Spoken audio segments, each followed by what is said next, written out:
Hello everyone, welcome to SRN academy.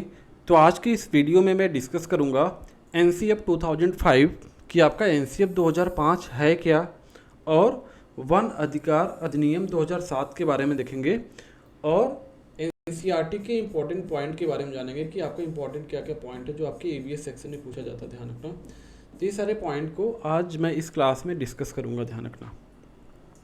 तो first topic क्या होगा आपका NCF 2005। ध्यान रखना, this is your very very important topic for your CTET examination as well as for your UP TET examination. ध्यान रखना, NCF 2005 इसमें क्या क्या देखेंगे हम कि फर्स्ट देखेंगे ऑब्जेक्टिव ऑफ NCF कि NCF 2005 का मेन उद्देश्य क्या था आपका।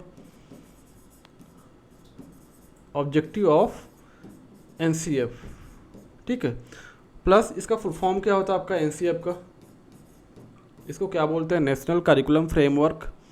सेकेंड क्या देखेंगे, इसमें NCF की गाइडिंग प्रिंसिपल के बारे में जानेंगे कि गाइडिंग प्रिंसिपल ऑफ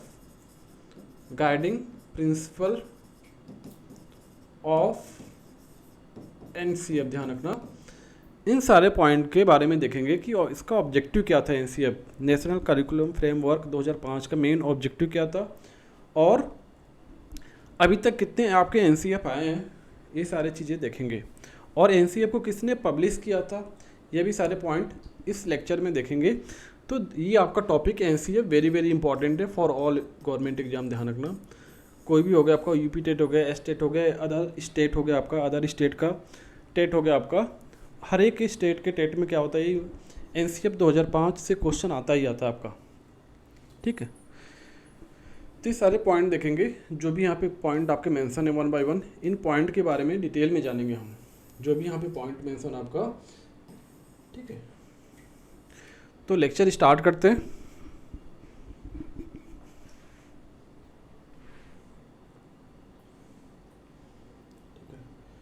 तो लेक्चर स्टार्ट करने से पहले वीडियो को लाइक शेयर एंड सब्सक्राइब कर देना आप, ठीक है। बाकी सारे लेक्चर देखने के लिए आप SRN एकेडमी पे विजिट करना, आपको प्लेलिस्ट में सारे लेक्चर मिल जाएंगे आपको रिलेटेड CTET एग्जामिनेशन। ध्यान रखना। तो आपका फर्स्ट टॉपिक क्या था आपका NCF 2005। तो इसके बारे में देखते हैं कि आपका NCF है क्या बेसिकली।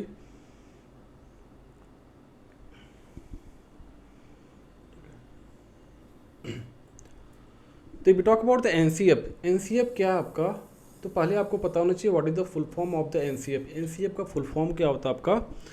तो ध्यान रखना, NCF का फुल फॉर्म क्या है आपका, नेशनल करिकुलम, ध्यान रखना, this is the full form of the framework 2005। This is your full form of the NCF। N means क्या होगा आपका national, C means curriculum, F means what, framework. ध्यान रखना, इसको पब्लिश किसने किया था, तो ये चीज़ ध्यान रखना, NCERT ने। ध्यान रखना, ठीक है। और NCF 2005 आपका कौन सा NCF आपका, तो ये फोर्थ है। इससे पहले भी 3 NCF आपके पब्लिश हो चुके हैं, ठीक है, उसके बारे में भी आगे देखेंगे। बट आपका NCF 2005 कौन सा आपका फोर्थ NCF है। ध्यान रखना। अब देखते हैं आपका NCF है क्या, इसका मेन ऑब्जेक्टिव क्या है, इसका मेन उद्देश्य क्या है, ये क्यों लाया गया आपका NCF 2005, ठीक है।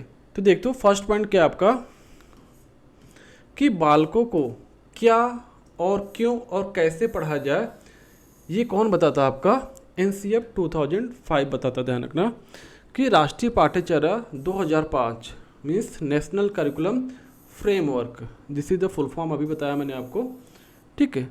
2005 इन्हीं विषयों पर ध्यान केंद्रित कराने हेतु एक दस्तावेज है। ध्यान रखना, ये क्या आपका एक दस्तावेज है। NCF क्या आपका एक दस्तावेज है। ध्यान रखना कि मीन्स बालकों को क्या क्या पढ़ाना चाहिए और क्यों पढ़ाना चाहिए और कैसे पढ़ाना चाहिए, ये क्या एक तरह से शिक्षा के क्षेत्र में क्या आपका दस्तावेज है। ध्यान रखना, ठीक है। अब देखो नेक्स्ट पॉइंट क्या आपका, अगर हम राष्ट्रीय पाठ्यचर्या की रूपरेखा, हिंदी की बात करें, हिंदी में लिखा हुआ है आपका, जो आपका नेशनल करिकुलम फ्रेमवर्क उसी का हिंदी लिखा आपका राष्ट्रीय पाठ्यचर्या की रूपरेखा 2005, दैट मीन्स NCF 2005 का मेन उद्धरण रविंद्रनाथ टैगोर के निबंध। ध्यान रखना, ये इंपॉर्टेंट है आपका, रविंद्रनाथ टैगोर के निबंध कौन सा निबंध था आपका? सभ्यता और प्रगति से हुआ है। ध्यान रखना कि जो इसका उदाहरण हुआ है किनके निबंध से हुआ है, तो ध्यान रखना रविंद्रनाथ टैगोर के निबंध से। नाम क्या था आपका? सभ्यता और प्रगति से हुआ है। ध्यान रखना, ठीक है, ये पॉइंट आप याद रखना। रविंद्रनाथ टैगोर के निबंध सभ्यता और प्रगति से हुआ है। ध्यान रखना। नेक्स्ट पॉइंट देखो आपका कि राष्ट्रीय पाठ्यचर्या की रूपरेखा 2005 का अनुवाद संविधान की 8वीं अनुसूची में दी गई सभी भाषाओं में किया गया। ध्यान रखना, तो इसमें ये चीज पॉइंट याद रखना कि 8वीं अनुसूची में दी गई। ध्यान रखना, ठीक है। तो ये सारे इंपॉर्टेंट पॉइंट है रिगार्डिंग द एनसीएफ 2005। अब हम बात कर लेते हैं कि एनसीएफ का मेन ऑब्जेक्टिव क्या था, उद्देश्य क्या था कि लर्निंग विदाउट बर्डन, मीन्स क्या होना चाहिए? Learning without burden. ध्यान रखना, विदाउट बर्डन मीन्स जो आपकी शिक्षा होनी चाहिए विदाउट बर्डन होनी चाहिए। ऐसा नहीं बच्चा बोझ के साथ पढ़ रहा है चीज़ें, मीन्स जो बच्चों को शिक्षा देनी है विदाउट बर्डन देनी है। ध्यान रखना, ऐसा नहीं कि बच्चों को खूब हैवी सा बैग दे दिया, जहाँ पे 2 बुक की जगह आपने 10 बुक की दे दिया आपने। तो जो बच्चों की शिक्षा होनी चाहिए, बच्चों की जो शिक्षा होनी चाहिए, एजुकेशन होना चाहिए, कैसा होना चाहिए आपका? विदाउट बर्डन होना चाहिए। बच्चा बोझ के साथ ना पढ़े, मीन्स बच्चा अगर स्कूल जा रहा है तो उसका जो करिकुलम होना चाहिए क्या होना चाहिए? फ्लेक्सिबल होना चाहिए, ठीक है। उनकी क्लास की जो चीज़ें होती है, जो क्लास में बच्चों को जो टीचर पढ़ाते हैं उसको किससे कनेक्ट करना आपको? आउटसाइड द वर्ल्ड, मीन्स बाहर की चीज़ों से कोरिलेट करके बच्चों को पढ़ाना है। यही आपका एनसीएफ का मेन उद्देश्य था कि बच्चों की जो क्लास की चीज़ें हैं उसको किससे कनेक्ट करना है? आउटसाइड द वर्ल्ड, मीन्स बाहर की चीज़ों से कनेक्ट करके बच्चों को पढ़ाना है, ठीक है। और जो उनकी शिक्षा होनी चाहिए क्या होनी चाहिए? चाइल्ड सेंटर होनी चाहिए। बच्चों को ध्यान में रखते हुए टीचर को पढ़ाना चाहिए। बाल केंद्रित शिक्षा होनी चाहिए कि बालक के अकॉर्डिंग ही आपको चलना है, ठीक है। ऐसा नहीं टीचर सेंटर होना चाहिए आपका। जो एजुकेशन होना चाहिए कैसा होना चाहिए आपका? चाइल्ड सेंटर्ड एजुकेशन होना चाहिए, चाइल्ड सेंटर्ड एजुकेशन होना चाहिए। ध्यान रखना, सेंटर्ड एजुकेशन होना चाहिए कि बच्चे को सेंटर पे रख के पढ़ाना। ध्यान रखना, मीन्स बच्चे के अकॉर्डिंग हमें चलना है। ये चीज़ ध्यान रखना कि बच्चे के साथ साथ क्या होना चाहिए, इसमें बच्चा क्या होना चाहिए? चाइल्ड सेंटर्ड एजुकेशन में बच्चा भी एक्टिव होगा और टीचर भी एक्टिव होगा। ध्यान रखना, ठीक है। तो बच्चों को जो एजुकेशन देनी है उसको क्या करना है? बाहरी जीवन से कनेक्ट करके बच्चों को पढ़ाना। जैसे मान लो बच्चों को आप ट्रायंगल पढ़ा रहे हो, छोटे बच्चे को, ठीक है, आयत के बारे में बताया आपने, स्क्वायर के बारे में बनाया, तो बच्चों को चीज़ों को दिखा के पढ़ाओ, ठीक है, कि आपका जो डोर है वो डोर कैसा, आपका दरवाज़ा कैसा, आपका कैसा दिखता है? आपका आयत की तरह दिखता है, रेक्टेंगल दिखता है, ठीक है। तो चीज़ें कनेक्ट करके पढ़ाओगे तो बच्चे अच्छे से समझेंगे, ठीक है, एजुकेशन को बोझ नहीं समझेंगे। और बच्चों को एक चीज़ और फोकस कराना है कि बच्चों को रटाना नहीं है। जो रोट लर्निंग होती है, रटंत विद्या, ये इसको क्या करना है? इसको डिस्कार्ड करना है, इसको हटाना है। मीन्स बच्चों को रटना नहीं है, बच्चों को रटाना नहीं है, बच्चों को समझाना है, ठीक है। तो ये सारे इंपॉर्टेंट पॉइंट थे रिगार्डिंग द एनसीएफ 2005, ठीक है। अब देखिए यहाँ पे कुछ इंपॉर्टेंट पॉइंट है जो आपके हमेशा एग्जाम में आता है कि आपको जो एनसीएफ है उसका तो पहले भी बताया मैंने, इसका फुल फॉर्म आपको पता होना चाहिए, ठीक है। एनसीएफ का फुल फॉर्म आपको पता होना चाहिए कि एनसीएफ क्या है, उसका फुल फॉर्म क्या होता है आपका? NCF means national curriculum framework. ध्यान रखना, हिंदी में बात करें तो राष्ट्रीय पाठ्यचर्या की रूपरेखा, ठीक है। एनसीएफ 2005 के जो अध्यक्ष थे उनका नाम क्या था, ये भी पूछ लेता है आपका। एनसीएफ 2005 के जो अध्यक्ष थे उनका नाम क्या था? तो प्रोफेसर एसपाल। ये भी कई बार आपके एग्जाम में आया है, आपके सीटेट एग्जाम में भी आया कई बार, और यूपी टेट एग्जाम में भी कई बार आया आपका, प्लस अदर स्टेट के एग्जाम में भी कई बार आया। ध्यान रखना, ठीक है, कि जो इसके अध्यक्ष थे एनसीएफ 2005 के वो कौन थे? प्रोफेसर यशपाल थे। और एक चीज़ और ध्यान रखना, एनसीएफ को पब्लिश किसने किया था? तो एनसीईआरटी ने किया था। ध्यान रखना, ठीक है। अब देखो एनसीएफ क्या है आपका, ध्यान रखना, कभी कभी पूछ लेता है एनसीएफ क्या है आपका, उसमें ऑप्शन दिखेगा शिक्षा के क्षेत्र में एक प्रमुख क्या आपका दस्तावेज है। ध्यान रखना, ठीक, शिक्षा के क्षेत्र में एक क्या आपका प्रमुख दस्तावेज है। ध्यान रखना। अब देखो यहाँ पे बात करते हैं नेक्स्ट पॉइंट ठीक है। नेक्स्ट पॉइंट क्या कर रहा है कि भारत में अब तक 3 राष्ट्रीय पाठ्यचर्या दस्तावेज बन चुके हैं जो इस प्रकार है। मीन्स जो आपका एनसीएफ 2005 है, कौन सा दस्तावेज आपका 4th करिकुलम में, ध्यान रखना 4th दस्तावेज है। इससे पहले कौन से थे आपके 3, कौन कौन था आपका एनसीएफ 1975, ठीक है, राष्ट्रीय पाठ्यचर्या 1986 और कौन है आपका राष्ट्रीय पाठ्यचर्या 2000। मीन्स आपके कितने, आपके 3 और एक 2005 का था, चौथा है आपका। तो एनसीएफ क्या आपका 1975, ये फर्स्ट आपका दस्तावेज था एनसीएफ। उसके बाद क्या आपका एनसीएफ 1986, नेक्स्ट क्या आपका एनसीएफ 2000, ये ध्यान रखना।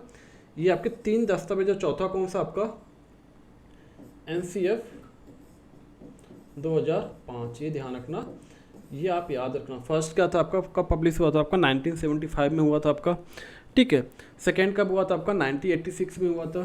थर्ड कब हुआ था आपका एनसीएफ 2000 में हुआ था, ध्यान रखना। एनसीएफ 2005 में ध्यान रखना। तो चारों का ईयर याद रखना आप, ठीक है। This is very very important. अभी तक कितने आपके एनसीएफ आ चुके हैं, तो 4 हैं, और चौथा कौन सा आपका एनसीएफ 2005 है, ठीक है। तो ये सारे पॉइंट आपके इंपॉर्टेंट है, वेरी वेरी इंपॉर्टेंट है। ये स्लाइड आपको ध्यान रखना, ठीक है। कि एनसीएफ के अध्यक्ष कौन है आपका, तो प्रोफेसर एस पाल, ध्यान रखना, ठीक है। और इसका फुल फॉर्म क्या था आपका नेशनल करिकुलम फ्रेमवर्क। अगर हिंदी में की बात करें तो राष्ट्रीय पाठ्यचर्या की रूपरेखा, ध्यान रखना। और अभी तक कितने आपके एनसीएफ बन चुके हैं, तो कितने आपके 3 और चौथा कौन सा आपका एनसीएफ 2005। इसका मेन ऑब्जेक्टिव क्या था कि learning without burden. Main objective क्या था इसका, लर्निंग विदाउट बर्डन, ध्यान रखना, बिना बोझ की शिक्षा, लर्निंग विदाउट बर्डन। मीन्स बच्चों को बोझ के साथ नहीं पढ़ाना है, बच्चों को एंजॉय के साथ पढ़ाना, उनकी चीज़ें जो क्लास की चीज़ें हैं उसको कोरिलेट करके पढ़ाना है, ठीक है। बच्चे को जो क्लास में कोई चीज़ पढ़ा रहे हो तो उसको कोरिलेट करो आप, कि बाहर की चीज़ों से कोरिलेट करो, बच्चे को दिखाओ, बच्चे को ज़्यादा समझ में आएगा। ऐसा नहीं बच्चा क्लास में रट रहा है, रटने पे फोकस नहीं करना है, ठीक है। रटन विद्या पे फोकस नहीं करना है, बच्चों को रटाना नहीं, बच्चों को क्या करना है, समझाना है, ये चीज़ ध्यान रखना। नेक्स्ट चलते हैं। अब देखो यहाँ पे क्या है आपके गाइडिंग प्रिंसिपल। अगर एनसीएफ 2005 की बात करें हम, ठीक है, एनसीएफ 2005 की बात करें हम,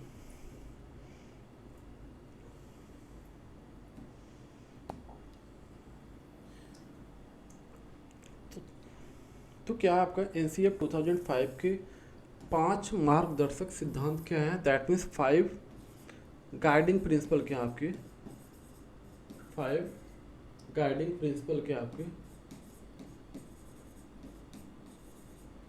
ठीक है, प्रिंसिपल्स क्या आपके, ठीक। कौन कौन से, फर्स्ट देखो क्या आपका ज्ञान को स्कूल के बाहर जीवन से जोड़ना। मीन्स जो भी बच्चे का स्कूल में क्लास में करिकुलम चल रहा है, मीन्स क्लास में जो चीज़ें पढ़ा रही है उसको बाहर के जीवन के साथ जोड़ा जाए। मीन्स ज्ञान को स्कूल के बाहर के जीवन से जोड़ना, ठीक है। जो भी क्लास में चीज़ें चल रही हैं उसको आउटसाइड द वर्ल्ड आपको क्या करनी पड़ेगी, कनेक्ट करके बच्चों को पढ़ाना है, ध्यान रखना। Means connecting the knowledge to life outside the school, ध्यान रखना, connecting the knowledge to life outside the school. Means ज्ञान को स्कूल के बाहर के जीवन से क्या करना है, आपको जोड़ना है, ध्यान रखना। देख सकते हैं यहाँ डायग्राम में भी एनसीएफ 2005 के गाइडिंग प्रिंसिपल 5 हैं आपके, तो ये चीज़ याद रखना, ठीक। अभी इसका शॉर्टकट भी बताऊंगा मैं कैसे आप याद रखोगे। उसके बाद क्या करना आपको, नेक्स्ट क्या आपका पढ़ाई को रटंत प्रणाली से मुक्त कराना, कि बच्चों पर फोकस नहीं करना है, रोट लर्निंग होती है, रटंत विद्या, इस पर फोकस नहीं करना है। मीन्स कोई भी बच्चा है जिसको रटाना नहीं है, इसको क्या करना है, समझाना है।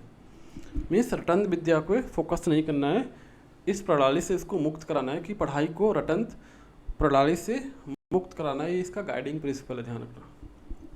नेक्स्ट देखो आपका थर्ड क्या है, पाठ्यचर्या पाठ्यपुस्तक केंद्रित न रह जाए, ठीक है। मीन्स जो आपकी पाठ्यचर्या है कि पाठ्यपुस्तक केंद्रित न जाए, मीन्स चीज़ों को क्या करना है आपको, केवल बच्चों को पढ़ाना नहीं, बच्चों को पढ़ाने के साथ साथ क्या करना, एक्स्ट्रा एक्टिविटी भी करानी है बच्चों को। बच्चा हर एक एंगल से बच्चे का सर्वांगीण विकास हो, ठीक है।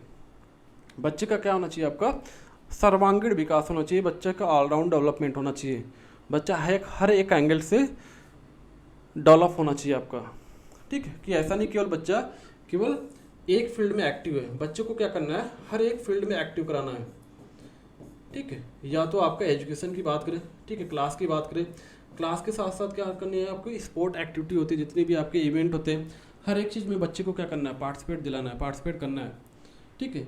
मीन्स मान लो यहाँ पे आपका एजुकेशन सिस्टम हो गया, ठीक है, यहाँ पे क्या हो गया आपका स्पोर्ट हो गया, ठीक है। हर एक फील्ड में क्या करना है, बच्चे को एक्टिव बनाना है, बच्चे का ऑलराउंड डेवलपमेंट करना है, बच्चे का सर्वांगीण विकास करना है, ठीक है। इस लाइन का सिंपल सा यही मतलब है कि पाठ्यचर्या पाठ्य पुस्तक केंद्रित न रह जाए, ठीक है। केवल बच्चा केवल पुस्तक पे ही फोकस, मतलब पुस्तक पे ही केवल आपका फोकस ना करे, मीन्स हर एक फील्ड में फोकस करे आपका बच्चे, कि बच्चे का क्या होना चाहिए, सर्वांगीण विकास होना चाहिए, हर एक एंगल से बच्चे का विकास होना चाहिए, ध्यान रखना, ठीक है। नेक्स्ट देखो क्या आपको, कक्षा कक्ष को गतिविधियों से जोड़ा जाए एवं इसे लचीला बना जाए, मीन्स जो कक्षा कक्ष को गतिविधियां से जोड़ा जाए और इससे लचीला बनाया जाए। लचीला मीन्स जो भी कैरिकुलम है वो क्या होना चाहिए, फ्लेक्सिबल होना चाहिए, ऐसा नहीं बहुत रिजिड होना चाहिए कैरिकुलम। कैरिकुलम को क्या करना है, आपको फ्लेक्सिबल बनाना है, लचीला बनाना है, ठीक है। यहाँ पे लिख रखा है यहाँ पे कि making examination is more flexible, right, and integrating them with the classroom life, right, ध्यान रखना, क्लासरूम लाइफ के साथ उसको क्या करना है, इंटीग्रेट करना है आपको। तो दैट मीन्स इसका सिंपल सा कहने का मतलब है जो भी करिकुलम है उसको फ्लेक्सिबल बनाना है, ध्यान रखना, ठीक। नेक्स्ट देखो क्या आपका, कि राष्ट्रीय मूल्यों के प्रति आस्थावान विद्यार्थी तैयार हो, ध्यान रखना, आस्थावान विद्यार्थी तैयार हो या राष्ट्रीय महत्व के बिंदुओं को पाठ्यक्रम में शामिल किया जाए, ध्यान रखना, यहाँ पे राष्ट्रीय महत्व के बिंदुओं को मेन पॉइंट को क्या करना चाहिए, पाठ्यक्रम में शामिल करना चाहिए, इंक्लूड करना चाहिए। जो भी आपका कैरिकुलम है उसमें जो राष्ट्रीय महत्व के बिंदुओं को कैरिकुलम में क्या करना है, आपको शामिल किया जाना चाहिए, ध्यान रखना। तो ये आपके 5 गाइडिंग प्रिंसिपल है, किसके, एनसीईएफ के, ध्यान रखना, ये एनसीईएफ के 5 गाइडिंग प्रिंसिपल है, ये चीज़ ध्यान रखना, this is very very important, ये आपके जो 5 गाइडिंग प्रिंसिपल है, ठीक है। तो डायरेक्ट आपके एग्जाम में ऐसे क्वेश्चन आ जाता है आपका कि आपके 5 गाइडिंग प्रिंसिपल कौन कौन से, उस पर कभी कभी क्वेश्चन आपका आ जाता है, ठीक है। आई थिंक इतना समझ में आ गया होगा इसका मेन गाइडिंग प्रिंसिपल क्या क्या है आपके एनसीईआरटी 2005 के। अगर मैं इसकी ट्रिक की बात करूँ तो आप इसको याद कैसे करोगे, ठीक है, अगर मैं इसकी ट्रिक की बात करूँ कि इसको आप याद कैसे करोगे, तो देखो आपके कितने गाइडिंग प्रिंसिपल है, 5, तो 5 के नाम से आप याद रखना कि 5 जो आपके गाइडिंग प्रिंसिपल है, तो एक वर्ड याद रखना आपका फीयर्ड, ध्यान रखना, FEARD, इस वर्ड को याद रखना, ठीक है, फीयर्ड, ठीक है।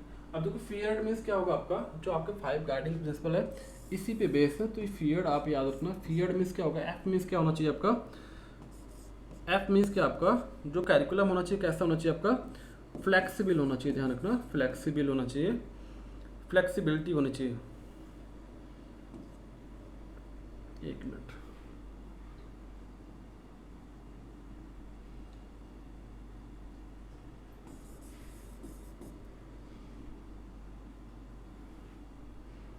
ठीक है, तो फीयर्ड से याद रखना, दोबारा लिख दे रहा हूँ, फीयर्ड, राइट। तो जो आपका कैरिकुलम होना चाहिए कैसा होना चाहिए, आपका फ्लेक्सिबल होना चाहिए, ध्यान रखना। तो ऐप से क्या हो जाएगा आपका फ्लेक्सिबल, ध्यान रखना, ऐप से क्या हो जाएगा आपका फ्लेक्सिबल होना चाहिए, जो करिकुलम होना चाहिए आपका लचीला होना चाहिए, ध्यान रखना, जो करिकुलम आप डिजाइन कर रहे हो बच्चों के लिए क्या होना चाहिए, आपका लचीला होना चाहिए, रिजिड नहीं होना चाहिए, आपका रिजिड नहीं होना चाहिए, फिक्स नहीं होना चाहिए आपका। ई मीन्स क्या होता है आपका, FEARD आता है, ई मीन्स क्या होना चाहिए आपका, ए मीन्स क्या होना चाहिए आपका, आर मीन्स क्या होना चाहिए आपका, एंड डी मीन्स क्या होना चाहिए। तो ई मीन्स क्या होगा आपका, एक्सटर्नल वर्ड, एक्सटर्नल वर्ड या इन्वायरमेंट लिख लो आप, ठीक है, अभी बताता हूँ क्या है आपका।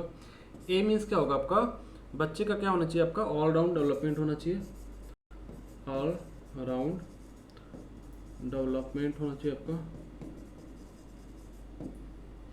आर मीन्स क्या होना चाहिए आपका, रोट लर्निंग, रोट लर्निंग, ठीक है। डी मीन्स क्या होना चाहिए आपका, डेमोक्रेटिक वैल्यू, डेमोक्रेटिक वैल्यू। ये 5 आप याद रखना। फीयर्ड याद रखना, फीयर्ड से आपको याद रहेगा हमेशा, भूलेगा नहीं आपको। फीयर्ड मीन्स देखो, फीयर्ड मीन्स एफ मीन्स क्या होगा आपका, फ्लेक्सिबल मीन्स जो आपका कैरिकुलम होना चाहिए कैसा होना चाहिए, फ्लेक्सिबल होना चाहिए। ये चीज ध्यान रखना कि जो भी आपका कैरिकुलम है वो कैसा होना चाहिए आपका, फ्लेक्सिबल होना चाहिए, रिजिड नहीं होना चाहिए आपका, ठीक है। कि मीन्स जो कक्षा कक्ष की गतिविधियों को क्या होना चाहिए, जोड़ा जाए एवं इसे लचीला बना जाए। मीन्स क्या होना चाहिए आपका, फ्लेक्सिबल होना चाहिए कैरिकुलम, ध्यान रखना। ई मीन्स क्या होना चाहिए आपका, एक्सटर्नल वर्ड। इसका क्या मतलब है कि जो आपका स्कूल का ज्ञान है, स्कूल के ज्ञान को क्या करना है आपको, बाहरी ज्ञान से क्या करना, बाहरी जीवन से क्या करना पड़ेगा आपको, जोड़ना पड़ेगा, ठीक है। एक्सटर्नल वर्ड से क्या करना पड़ेगा आपको, कनेक्ट करना पड़ेगा। कि ज्ञान को स्कूल के बाहर से क्या करोगे आप, जोड़ के बताओगे बच्चों को। कि जो भी क्लास का टॉपिक चल रहा है उसको क्या करना आपको, कोरिलेट करके बच्चों को पढ़ाना है। आउटसाइड द वर्ड उस चीज़ों को क्या करोगे आप, कोरिलेट करोगे तो बच्चा अच्छे से समझेगा, ध्यान रखना। बच्चा कैसे समझेगा, अच्छे से समझेगा, ये चीज़ ध्यान रखना। तो फर्स्ट का था आपका फ्लेक्सिबल होना चाहिए, सेकेंड क्या आपका एक्सटर्नल वर्ड मीन्स जो भी चीज़ें पढ़ाओ उसको कोरिलेट करके पढ़ाओ, ठीक है। कि ज्ञान को स्कूल के बाहर के जीवन से क्या करना है, जोड़ा जाए। नेक्स्ट का ए मीन्स क्या होगा आपका, ऑल राउंड डेवलपमेंट। कि बच्चे का क्या होना चाहिए आपका, ऑल राउंड डेवलपमेंट होना चाहिए, बच्चे का सर्वांगीण विकास होना चाहिए, ध्यान रखना, ठीक है। बच्चे का क्या होना चाहिए आपका, सर्वांगीण विकास होना चाहिए। कि मीन्स बच्चा केवल एक ही फील्ड में एक्टिव ना रहे, बच्चा हर एक फील्ड में एक्टिव होना चाहिए। कि पाठ्यचर्या पाठ्यपुस्तक केंद्रित न रह जाए। इसका सिंपल से कहने का मतलब है कि बच्चे का क्या होना चाहिए, ऑल राउंड डेवलपमेंट होना चाहिए, ध्यान रखना, ठीक है। आई थिंक डाउट नहीं होना चाहिए आपको। नेक्स्ट देखो क्या आपका आर, क्या आपका R means rote learning. Means आपका रोट लर्निंग नहीं होना है, बच्चों को रटाना नहीं है, बच्चों को रटन विद्या नहीं देनी है, बच्चों को समझाना है, ध्यान रखना। बच्चों को क्या करना है, समझाना है। मीन्स बच्चों को रोट लर्निंग से मुक्त कराना है। कि बच्चे क्या होते हैं, छोटे छोटे बच्चे क्या होते हैं, जो कोई चीज़ समझ नहीं आती तो बच्चे क्या करते हैं, रट लेते हैं। बट ये ऐसा हमें नहीं करना है, उनको क्या करना है, समझाना है। जब तक वो समझ ना जाए, नहीं समझ रहे हैं तो बाहर की चीज़ों को जोड़ के बच्चों को बताइए आप, ठीक, बच्चे समझ जाएंगे अपने आप ही। कि बच्चे जब चीज़ें देख के पढ़ेंगे तो क्या होगा, उनका कॉन्सेप्ट और क्लियर होगा, चीज़ें रटेंगे नहीं। तो रोट लर्निंग पे फोकस नहीं करना है, ध्यान रखना। रोट लर्निंग पे फोकस नहीं करता आपका कौन, एनसीएफ 2005, ध्यान रखना। बच्चे को रटन विद्या नहीं देनी है, रटन विद्या से मुक्त कराना है। कोई भी बच्चा होगा XYZ, उसको क्या करना है, बच्चे को रटाना नहीं है, ध्यान रखना। बच्चे को रटाना नहीं है, बच्चे का क्या करना है, सर्वांगीण विकास करना है, ध्यान रखना, ठीक है। और डी मीन्स क्या होना चाहिए, डेमोक्रेटिक वैल्यू को पहचाने, ठीक है। दैट मीन्स जो राष्ट्रीय महत्व के बिंदुओं को क्या करना है, पाठ्यक्रम में शामिल किया जाना चाहिए, ध्यान रखना। तो 5 आपके गाइडिंग प्रिंसिपल है, आपको ये पता होना चाहिए। आप रट के मत जाओ, बस ये ध्यान रखो, आप फीयर्ड माइंड में रखो। Feared means, F means flexible, E means external word, या ए मीन्स क्या होगा आपका ऑलराउंड डेवलपमेंट, बच्चे का सर्वांगीण विकास होना चाहिए। आर मीन्स क्या आपका रोट लर्निंग, रटंत मीन्स रोट मीन्स रटना, ठीक है, रोट लर्निंग नहीं होनी चाहिए। डी मीन्स क्या होना चाहिए आपका डेमोक्रेटिक वैल्यू। तो ये याद रखना, इस चीज़ को आप माइंड में फिटअप कर लो, ठीक है, कभी भूलेगा नहीं आपका, ध्यान रखना। ये चीज़ आप याद रखना, कभी आपका भूलेगा नहीं, बस माइंड में फिटअप कर लो आप, ठीक है। तो ये क्या था आपका, ये 5 आपका क्या है, गाइडिंग प्रिंसिपल है, ध्यान रखना। ये 5 यहाँ पे भी मेंशन है, 1 2 3 4 5, ध्यान रखना, ठीक है। तो ये थे आपके 5 मार्गदर्शक सिद्धांत किसके, एनसीएफ 2005 के। आई थिंक कॉन्सेप्ट क्लियर हो गया होगा आपको यहाँ तक। कुछ और भी पॉइंट हैं, इनको देख लेते हैं। क्या क्या पॉइंट है, अभी मैंने जो बताया वही सारे सेम पॉइंट है, थोड़ा मोड़ा डिफरेंट होगा। देख लेते हैं क्या क्या पॉइंट है। देखो फर्स्ट पॉइंट क्या आपका, ठीक है, इंपॉर्टेंट पॉइंट क्या क्या आपके, जो आपके इंपॉर्टेंट पॉइंट है देख लेते हैं। एनसीएफ 2005 से रिलेटेड क्या क्या इंपॉर्टेंट पॉइंट है ये देख लेते हैं।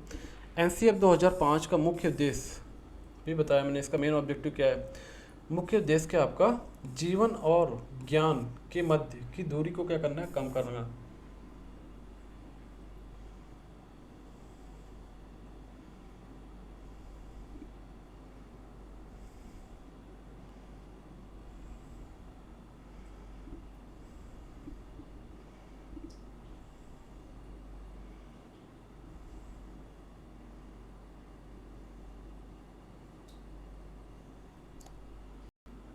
ठीक है, तो क्या करना है कि मध्य की दूरी को क्या करना है, आपको कम करना था।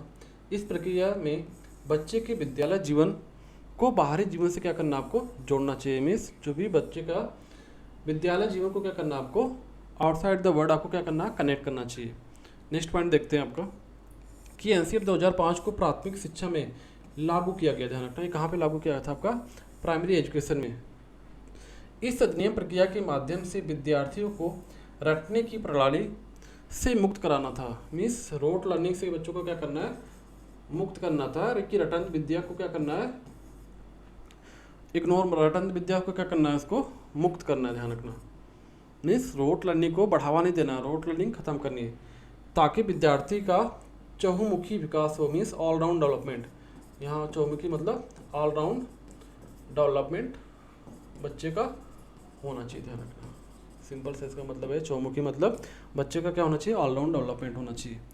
ठीक है, इसके अलावा शिक्षण अधिनियम प्रक्रिया बाल केंद्रित हो। ठीक है, ध्यान रखना, इसका सिंपल सा कहने का मतलब है जो एजुकेशन देना है बच्चों को, चाइल्ड सेंटर एजुकेशन होना चाहिए। कैसा होना चाहिए आपका, child centre, child centre education. ध्यान रखना,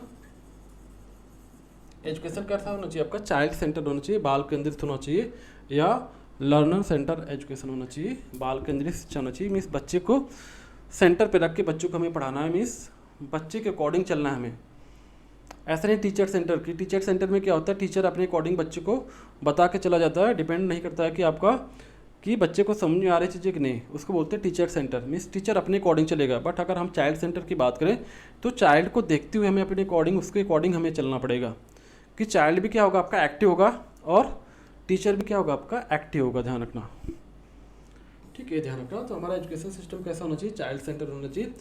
बच्चे को फोकस करके हमें पढ़ाना है कि बच्चे को समझ में आ रहा है नहीं आ रहा है, उसको अकॉर्डिंग हमें चलना है। ठीक है, बच्चा वीक है तो बच्चे को वीक के अकॉर्डिंग, बच्चा बहुत कमज़ोर है तो कमज़ोर के अकॉर्डिंग हमें चलना है। कि बच्चा क्लास में कैसा है, बहुत तेज़ है तो तेज़ है, हमें सभी बच्चों को एक साथ लेके चलना है। तो हमेशा जो आपका एजुकेशन होना चाहिए कैसा होना चाहिए, आपका बाल केंद्रित शिक्षा होनी चाहिए। ध्यान रखना, नेशनल करिकुलम फ्रेमवर्क 2005 का निर्माण एनसीईआरटी द्वारा किया गया था। ध्यान रखना, किसने किया था, पब्लिश किसने किया था, एनसीईआरटी ने। ध्यान रखना, और इसको पूर्ण करने का कार्य निदेशक प्रोफेसर कृष्ण कुमार के नेतृत्व में किया गया था। ध्यान रखना, ये चीज़ आप याद रखना। तो ये सारे पॉइंट थे रिगार्डिंग द एनसीएफ। ठीक है, अब देखिए एक चीज़ देख लेते हैं कि जो आपका वन अधिकार अधिनियम 2007 के बारे में देखते हैं कि जो आपका वन अधिकार अधिनियम 2007 की बात करें हम, इसमें क्या कहा गया आपका कि जो आपका वन अधिकार अधिनियम 2006 पारित किया गया, जो दिनांक 31 दिसंबर 2006 से लागू हुआ। मीन्स वन अधिकार 2006 पारित किया गया, जो दिनांक 31 दिसंबर 2007 से क्या किया गया आपका, लागू किया गया। ध्यान रखना, वन अधिकार अधिनियम। ठीक है, 2006 में क्या किया गया था, पारित किया गया था, बट 31 दिसंबर 2007 से क्या हुआ आपका, लागू हुआ। इस वजह से बोलते हो आप वन का अधिकार अधिनियम 2007 में बनाया गया था। ध्यान रखना, कब बनाया गया था आपका, 2007 में। ध्यान रखना, इससे भी डायरेक्ट क्वेश्चन आता है कभी कभी। ठीक है, अब कभी कभी पूछता है एग्जाम में एक टिन भूमि से क्या रिलेटेड है।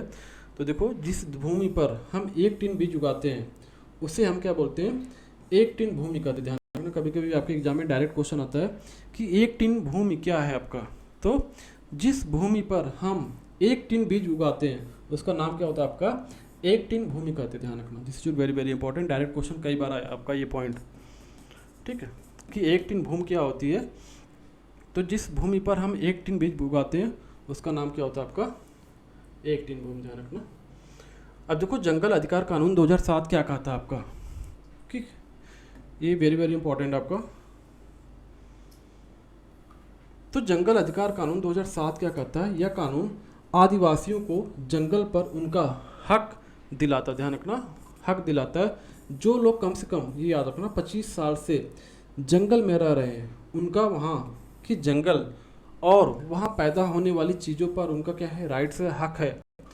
उन्हें जंगल से हटाया ना जाए और जंगल बचाने का काम भी उनकी ग्राम सभा करे, ध्यान रखना।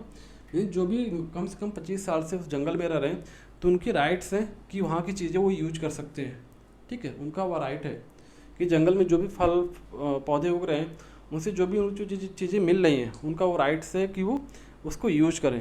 तो ध्यान रखना उसमें मिनिमम क्राइटेरिया क्या है? 25 साल, ठीक है। तो जंगल अधिकार कानून 2007 यह कानून आदिवासियों को जंगल पर उनका हक दिलाता है। मीन्स जंगल अधिकार कानून क्यों बनाया था? ये आदिवासियों के लिए था, ध्यान रखना। यह कानून आदिवासियों को जंगल पर उनका हक दिलाता है, ध्यान रखना, ठीक।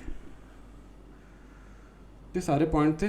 बाकी नेक्स्ट पॉइंट में देखेंगे हम सीडीपी से रिलेटेड टॉपिक कि आपका ग्रोथ एंड डेवलपमेंट से टॉपिक देखेंगे। आपका सीडीपी का फर्स्ट टॉपिक स्टार्ट होगा आपका कि ग्रोथ एंड डेवलपमेंट है क्या, आपका वृद्धि एंड विकास क्या है आपका। इससे रिलेटेड सारे इंपॉर्टेंट पॉइंट के बारे में देखेंगे जो आपके सीडीपी में मैक्सिमम एग्जाम में आता है आपका। तो ग्रोथ एंड डेवलपमेंट से स्टार्ट करेंगे सीडीपी का चैप्टर 1, ठीक है। तो आज के लिए इतना ही। That's all for today lecture. Thank you.